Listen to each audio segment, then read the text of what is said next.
Keepin It Real with Russ on CBS 17 Plus. So, how often do you wake up these days saying, what is happening? What's going on? I mean, there's so much to figure out, to digest, to figure out what's real, what's not. Oh, real. Like keeping it real, as in real estate. We're back with episode 2. Hey, everybody, I'm Russ Vaughn on CBS 17 Plus. And we are breaking things down so everybody can sort of understand this crazy navigation system that we're in right now when it comes to buying a home or selling a home or figuring out whether you even want to do either. And back with me again is my new friend here, Sean Smith with Society Real Estate. Hey, Sean, how you doing? Good morning. Thanks for having me. It's been a wild time, to say the least, ever since the pandemic, really, right? It really has. All over the place. Absolutely. Yeah, So, I mean, highs of highs and lows of lows. Highs of highs, lows of lows, and some of those lows are for buyers, some of them are for sellers. It just depends on the year and the moment, right? Absolutely. So you informed me that of something that I really didn't think about, and that's this federal government shutdown that, you know, as of today, as we're recording, there's no end in sight. Yep. And there's a real world impact for real estate on the micro level, right? It's Absolutely. a macro problem, but it's micro for all of us in this community. Absolutely. It has a big impact. So tell me why, and why does the federal shutdown, and how can it impact real estate in Central North Carolina? Right. And it really does in a big way. And, you know, I think a lot of people are kind of in the same position as they don't know how it can, you know, how it's going to influence or how it can influence. But a lot of our mortgages are government backed. They're VA, FHA, those types of mortgages. And so, you know, as this continues on, those will stop funding. You know, one thing that I've seen happen even in just the past week is an FHA or VA has to have a special appraisal that gets certified. And those appraisal certifications are not happening. You know, so if you haven't gotten your appraisal past that certification process, you're no longer getting an FHA or VA loan closed by the end of the month. You know, so those types of things are happening. You know, ultimately, one of the bigger issues is IRS income verifications are not happening. And there's a lot of mortgage programs, even that are not government backed, that still require the income verification from the IRS, and we're no longer able to get those. Some people are able to get them from a transcript from their own, you know, personal online portal within the IRS. But I understand they have to have some things set up already to do so. And so if they haven't done that in the past, they're kind of out of luck if they're looking for that additional income verification from the IRS. Which is surprising probably for a lot of people because so much is digital now. You would Correct. think that, you know, you could click a button and have the right, you know, information, personal information, passcode, whatever it might be, to Right. quickly access that info. Now, you can go back, say, for instance, you do your taxes online, like with TurboTax or one of the other big players out there. Yep. That's easily accessible. It is. But if you're further into the year, you need, or if you're a small business, that changes, right? Correct. And there's further income verifications and forms that have to be filled out and verified by the IRS that unfortunately it's just not happening right now. You know, and I think it's only going to get worse. You know, from my understanding, government employees are paid on the 1st and the 15th. You know, today being the 15th, they were paid on the 1st. You know, this cycle around, the checks aren't going to go out. And, you know, so I think we'll really see things start to slow down even more over the coming days. Let's go back to appraisals for a second. So how is that impacted? So ultimately, a lot of your government-backed loans, the appraisal has to go through an additional layer of certification or These are approval. veterans, people who qualify for Absolutely. Fannie Mae, FHA, Correct. that sort of thing. Yeah, and your FHA programs, I mean, you know, that's a big part of our business. That's 3.5% down. You know, a lot of your first-time buyers, even first-time move-up buyers, you know, are still utilizing those FHA loans for the benefits that they provide. You know, it's an incredible loan program, but you know, if that's the route you're trying to go right now, you're not getting a loan closed. So, what does this mean if interest rates are fluctuating all over the place while you're behind in getting this paperwork done? You know, I mean, can you lock it in so that while all this process works its way through, or is it still one of those things that is on a delay because of the other things that are happening, like you mentioned? I mean, a lot of that still happens the same way where, you know, you can lock rates for a period of time. If you need to lock it for a longer period of time, there's typically a cost associated with doing so.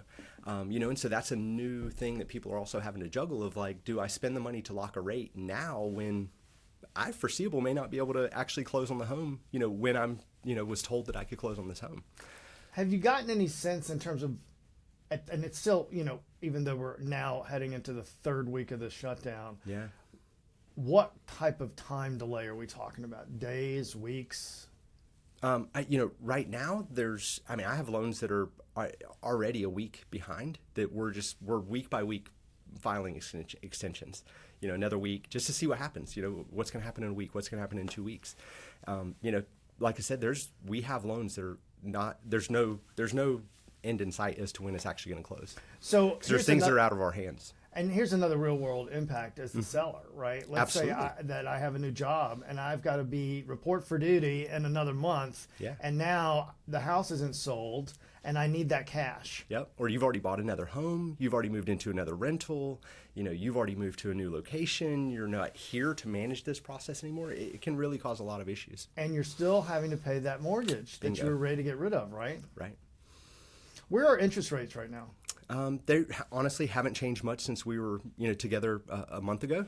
They're just above 6%, low sixes still. I heard yesterday some advice on a popular radio show that I listen to a lot. Nice. That, there's a lot of advice out there that if you have thought about refinancing today, let's say you've got a 7.5% loan. Yep. To hold off a couple of months and see where these interest rates go. Is that something that you agree with? I do and I don't. I think if you're in a 7.5, and especially if you're willing to go into, like an ARM, a 5.1, 7.1 ARM, you can get a rate down into the low fives at this point. With good credit, too. With good credit and good standing stuff. You can get into a low, a much lower rate to be able to save yourself significant money. I do think, as we move through the rest of the year, I think the government shutdown and, just kind of the market continuing to be gridlocked, that things are going to remain slow, for the next couple months. I do believe things will pick up into Q1. Our lovely Fed chair yesterday had some positive statements that he made at the Philadelphia conference that he spoke at, just towards that they expect a couple more rate cuts over the course of the end of the year. Even though those cuts aren't tied directly to mortgages, the trickle down effect will happen eventually. And I do see probably Q1, Q2, I think we'll see things pick back up.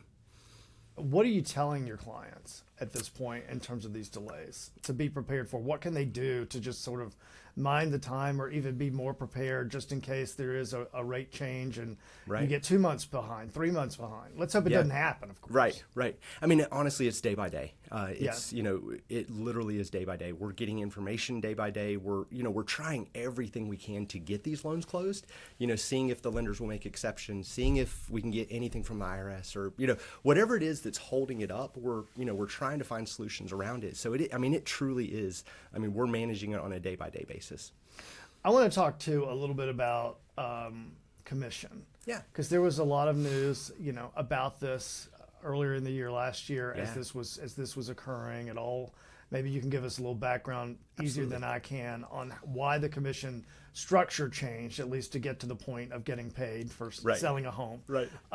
Why did it change? There was a lawsuit involved, correct? Correct. And this is where we sit today. So give me a quick background on this. Yeah, so big lawsuit last year from ultimately the National Association of Realtors was sued, and it was all over commission transparency. Who was paying the commission, who was benefiting from it, all of that. And just the way that our paperwork process worked in the past, it was felt that it wasn't clear to everybody involved. Oftentimes a buyer might be signing up for something and not really knowing who's getting paid, how much the listing agent's getting paid, how much their buyer agent's getting paid, and it was a little bit of a gray area. And so what really happened and what came out of it, I think is actually probably positive. It hasn't really changed the amount that brokers are getting paid, the amount of commission. It's not changed who's paying it. The sellers are still paying it, but it's all more in the open and it's all more negotiable now. And I kind of like the way that things are happening now versus the way that they were before. It's really made everything transparent, everything feel a little bit more on the up and up. It's funny you say that because I don't know how many real estate agents I spoke to at the beginning of all this who were totally freaking out. And we all were. And part of that was just lack of understanding maybe, and none of us like change. We were not just talking about this before we started recording this, right? Fear of the unknown, right? Like none of us knew. It was something coming after our livelihood, right? And pure, panic, right? Like, what are we going to do? How are we going to do this? Who's going to pay what? And how do you explain this to the seller? Exactly. And how do you explain it to the buyer? Because now the buyer's seeing more of what they used to see. Correct? Absolutely. So yeah. What's that all about? Yeah, and I mean, up front nowadays, like we have to have a signed representation agreement, buyer agency agreement in place before we even open a door. We used to be able to have a verbal agreement. Sometimes those verbal agreements go on 3 months, 6 months, showing a dozen homes, Sure, yeah. Before you put anything to paper. But now it's up front, hey, Russ, if we're going to go out and see a home, I have to have this agreement in place. And you have to understand in that too, that you're going to pay me a commission if the seller doesn't, right? And so we're having that much more open conversation, ahead of time, instead of the fact of, sign this buyer agency agreement. Oh, and, we don't really talk about it a whole lot because you don't really care, right? You're the buyer, the seller's paying it. But now it's more of a conversation because there could be the conversation of, I'm a seller that's not going to pay commission nowadays. And that could have always happened in the past, but it's a little more likely today. And what is it, around 5% right now? Yeah, roughly people are still paying 5%. And that's a couple split with the two agents, correct? Yep, so correct. 2.5-ish. 2.5-ish to each side. Some agents, if they're doing the listing side, they'll put a little bit heavier to their side because they're covering pictures and marketing and things like that. But it's roughly a 2.5. In Wake County, Durham, Orange County, a little bit higher. Maybe 5.5, 6% is kind of the more common average up there.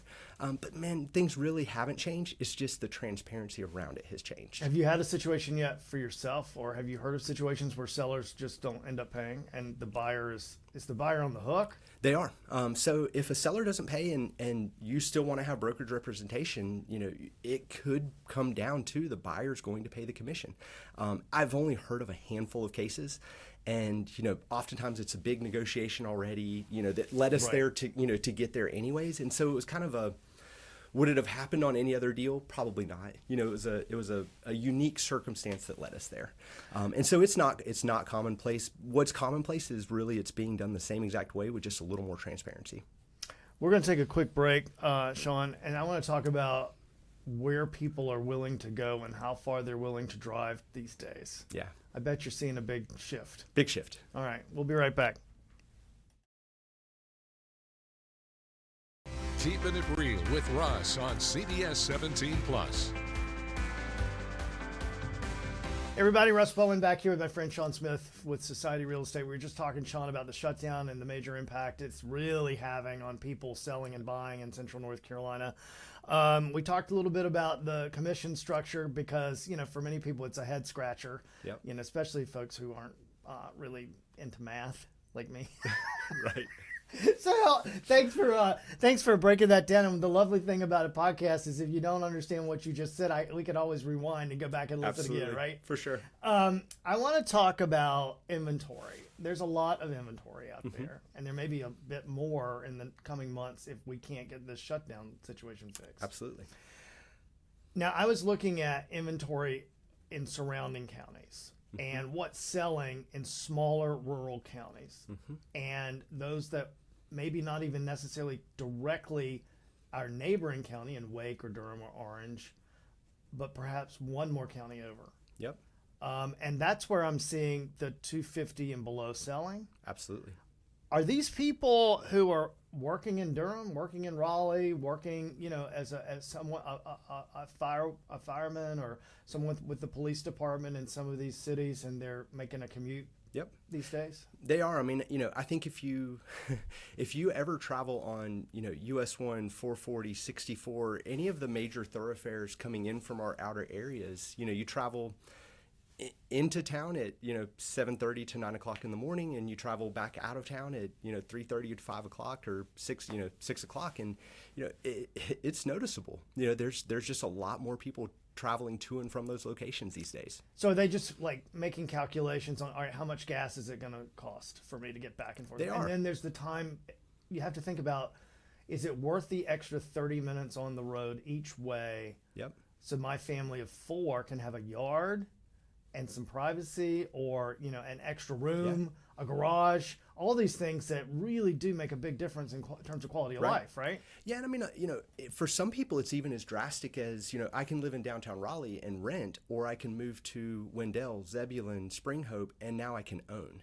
And so it's a really big conversation for a lot of people, to to make that jump to move. And then the other thing that we're seeing is, some of these communities are giving people access to multiple working hubs, right? So going east, for instance, if you have somebody in Zebulon, Wendell, one of the parties may be working in Wilson and the other one back in the Triangle. And so they're splitting the divide between the two employment centers, and finding that location that, financially and geographically works best for them. I know we're not back in, at this point to where we were during COVID with working from home and hybrid, but hybrid's still very much a part of the workforce out there in North Carolina across the board. Not for you and me, because we have to be where we have to be. But I mean, that plays in too, right? If they've got a job that really says does. I only need to be in the office 2 days a week, or even 3 days a week, and I can work from home, it's worth an extra 30 minutes. On Absolutely. Yeah. I mean, 100%. If you can go out, another 10, 15, 20 minutes and get acreage versus, postage size, lot and everything else, I mean, it's well worth that little bit of a commute to make that commitment, especially if you're only having to do it a few days a week. And some people love the small town atmosphere and the one grocery store that you can time it just right and not be in a long line. They like, there might be, fewer people in the classroom for their kids. Yeah. There are all kinds of things to look at, right? Absolutely. And these little small towns, they're doing a lot of the right things to attract new residents. They're putting the money into revitalizing the downtowns. They're making sure that there's breweries and shops and restaurants and things to eat at. And I mean, look at like Franklinton, downtown Franklinton. Like, that's a great little place to go hang out. Like, take your wife up there. Go for a date night. Absolutely amazing. Really, really fun. But 10 years ago, everything was boarded up, and there was there were no businesses in downtown Franklin. And like I said, now you can go up there on a Friday night and spend 4 or 5 hours and have multiple things to do and an absolute blast in the time that you're doing it. And meet people who are doing the same sort of thing, commuting into town. Whether they work for Duke Health or UNC Health. I mean, we can go down the list. Yeah. Or they're even a school teacher. Yeah. 100%. I want to ask you, are these conversations that you sometimes have to initiate if someone has a particular price range? You understand much better than they do usually. What's available, what's realistic? Because I mean, that's all about it, right? Being realistic from the get-go to not waste time. Absolutely. And what you could afford a few years ago, you can't afford today because of where the interest rates sit. And it's going to be the same story next year, no matter where those interest rates are. For sure. Because of what they did during COVID, down to like 0%. Correct. So is it tough to initiate those conversations sometimes? Or it is. How do you do that from a psychological standpoint? Especially with people who aren't moving from here, that aren't moving up, or into a different, if they're moving from out of the area, if you're here, you kind of know which perimeter areas you would be okay with, like, oh, I'm okay going to Mebane, or Orange County, or, whatever. But you know where your threshold is. If you haven't lived here and you're moving into the area, initially your thought is, I want to be in Raleigh or I want to be in Cary, right? That's everybody I talk to. If they're moving from out of town, I want to be in Raleigh, I want to be in Cary. I have to ask a question. How many times have you had to do the same thing like we've had to do in news? Explain that for people who aren't from here, that Raleigh-Durham is not a city. Right. It's two separate places completely. All the time. But it's the first conversation is, I want to move to Raleigh, I want to move to Cary. And then it's like, well, what's your price point? What are you looking for? I want, 3,500 square foot on an acre for $400,000. Great. We're not in Raleigh and Cary. We're in 1989. I lived in Cary in 1989 and early 1990. I remember a whole different place. Yeah. Like, I don't know where I am anymore compared to when I could get around before. Yeah. Things have changed, and it's going to, and I guess that's part of the thing too. The entry point for folks is that you better move soon, because a lot of these outlying communities are going to be the next Wake Forest. They really or are. the next Cary. Hillsborough. Yep. It's expensive. It is. And it's going to get more expensive there, and but it's interesting too, because the other side of this coin is that when it comes to income for counties and cities with property tax, with people paying sales tax when they go to the grocery store, we can go on and on down the list. It's a big boon for them. It is. These towns are benefiting tremendously. And that's why, going back to, we're seeing them investing the money into the things that are drawing people there, that are attracting doing the proper thing to attract people. I moved to Apex almost 20 years ago now, when there was 4,000 people or something there. Yeah. There's 40,000 people there crazy, today. right? And and so like we saw what happened to Apex, but like if you look back at what Apex first started doing was they did Beaver Creek, which made so much sense. That was back in 2007, 2008. They approved Beaver Creek and that started, but then they really started putting emphasis in their downtown center, and they revitalized that downtown. Hunter Street and I forget I used to live there, but the main street, Chatham Street, right, is a destination, and they've turned it into a destination, and it's made people want to live there. Anytime I was taking a new client to any of these towns, right, one of the first places I go is the downtown center, the historic downtown center, and it instantly draws them in, makes people fall in love. Well, it's like, people love to say, hey, let's go down and meet for coffee at 1 o'clock at such and such. No problem parking. Yep. We can walk over there. Oh, let's go to the bookstore after that and check that out. Oh, look at the menu at this new restaurant. Let's come back tomorrow night and eat dinner. Absolutely. That's not always where the mindset is in larger cities. It's Correct. like, I got to find parking. Then I'm in a bad mood because now I finally found parking. I got to walk 20 blocks to get to where I'm going. Yeah. Right? I mean, it's all about quality of life, as we were talking about before. Right. Yeah. I mean, it's a big difference. There was a conversation even this morning I was having with somebody. They wanted to meet in North Hills. North Hills implemented a new parking situation where you have to pay to park everywhere, right? And, the decision was made with this person because he doesn't live in the city, right? I live in the city, so I'm like, I've got to pay to park. Not a big deal, right? Because I live basically North Hills, right? I'm right there. And so I accept that as a norm. He's not from here, and so would not meet me there. It's like, I read about that. I don't want to meet you for coffee at North Hills because of this. And that's kind of that same kind of smaller town mindset, right? It turns people off. It does in some ways. I mean, a lot of people. Let's say you're going to have a greenway that's suddenly going to come through the middle of your neighborhood. Old established folks who've been there. I don't say old. I mean, people who've been there a long time. Absolutely.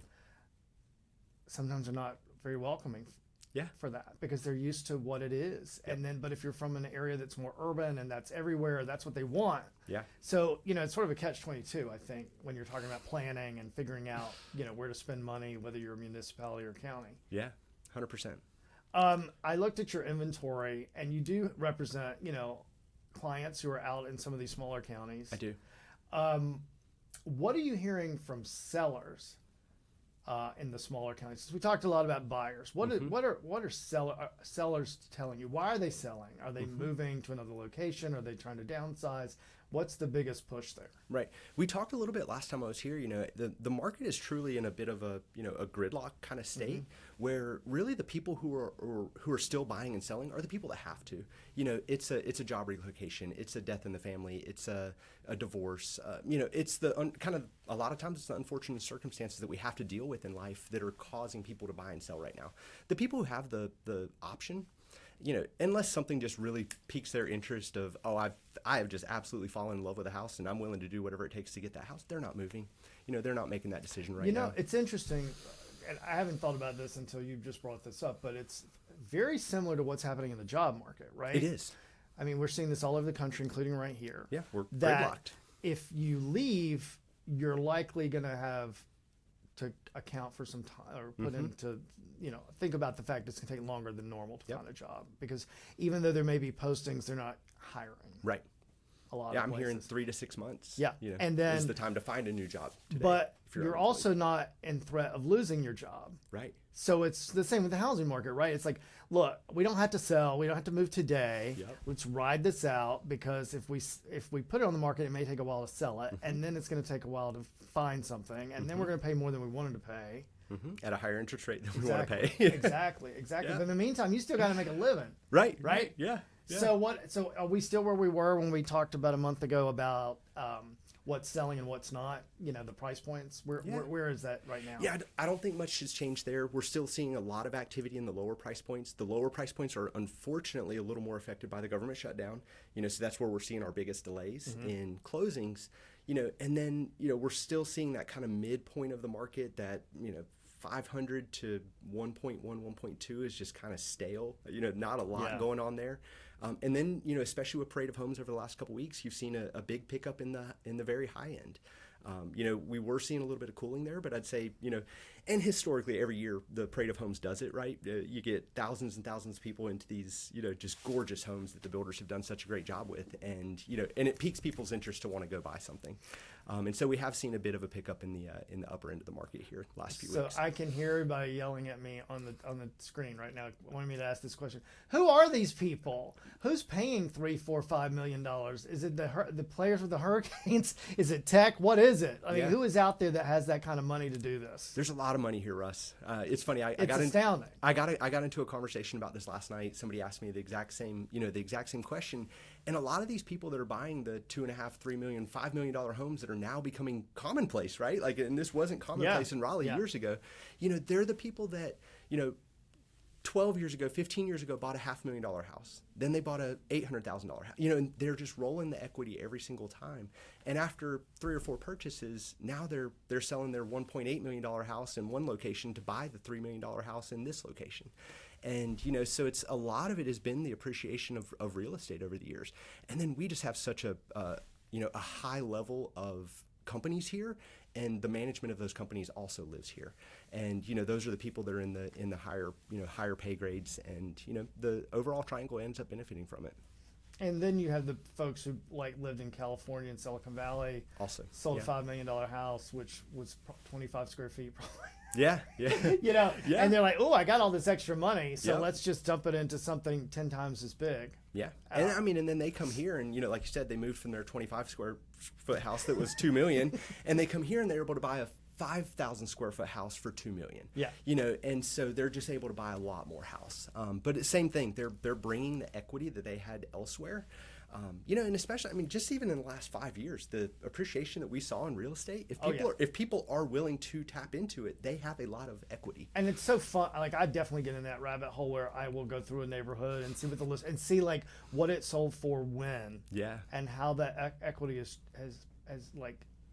just jumped so much without any improvements in the home. Yeah. And that brings me to next time you're here. I do want to talk to you about, and this gives you plenty of time to do the research. I want to talk about the dumbest things that you think people do sometimes when they're a year out from selling or want to sell. Okay. The biggest waste of money. Yeah. That maybe just leave it up to the seller, right, or the buyer rather, to do some of these upgrades, or maybe it's a smart thing because you get the edge in the neighborhood. Right. Right. I know you got the answer.